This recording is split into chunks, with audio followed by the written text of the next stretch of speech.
Yesterday, I went out to go capture this NeRF, and obviously, it did not turn out the way that I intended it to. Now, I was trying something a little bit different. Usually, I capture with video and I upload that into Luma AI.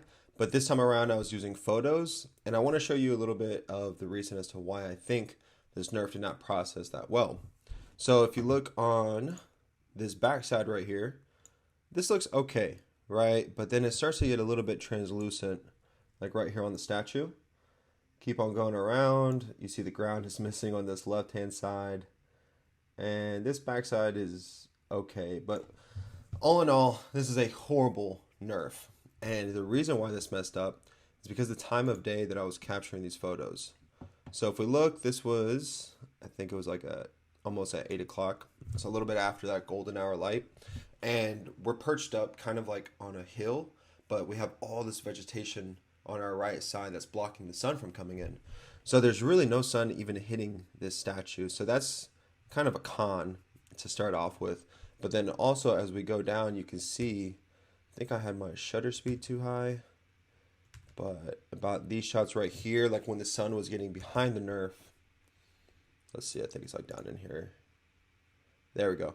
You see how that sun is like blaring through and the statue starts to get lost right in there? Well, that is the reason why I wasn't processing that side very well. So you can keep on going around. I totally lost the sun I lost the statue in the sun. And I guess I could have put on an ND filter for this one. Maybe would have caught it at a better time of day. Not really sure how to fix this one. Could go on later on today, but we already have some sun coming through, so I guess I gotta wait until like golden hour. But as you keep on going, you see these photos are pretty good, but just when it gets into the light, it gets lost with that background. So one of the things that you want to make sure of is definitely have the right camera settings on, shoot at the right time of the day to avoid this. And then also, so we had some people like walking like right past it and stuff. They like waved at the camera. But right here, this is when I tried to get creative. And I was like, okay, if I can go up here and I can capture some of these top-down shots, then that might work out well. And again, these are all photo captures. So a lot of the time, whenever we process NeRFs, we're throwing in video footage.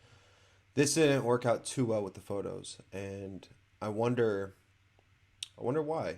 Maybe like next time I would go to this spot, I would do it with video, and I would not stop the sequence at all. I would just keep it on the same video timeline, and then if I wanted to go back and chop anything out, then you can just export those frames from the video. But here, okay, I wanted to show you this too. So I got like low shots down here. Then I tried to get some high shots to like recreate the scene with like more depth above the vegetation. But I think that's also where it messed up on this top part. So if you play back the video, you see how the whole alignment of that statue is messed up. So we have it like moved off to the right, and then it comes back and it just kind of changes areas. Well, that's because it doesn't know what to reconstruct based off of my ground images or the lower altitude images and the higher altitude images. So it's getting confused. It's putting it in two different places. So I would definitely not recommend that unless you have enough overlap between those two areas. So I took some high altitude images, but I don't think the overlap from the mid to the high was enough. And ultimately you get a bad product like this. So not all of them turn out good, especially whenever you are trying out a new flight path or a new capture method. And I wanted to show y'all what it looks like when it does not turn out good. And also, maybe next time we'll do a transformation video showing you the bad result versus the good result and how we get the good NeRF. But I'm planning on capturing this one this weekend, and then probably next week I'll make another video for y'all. If you have any questions or if you want to have any custom NeRFs created around the world, we have a global drone pilot network. You can go to airwebdigital.com and order through there. We'll see you on the next video.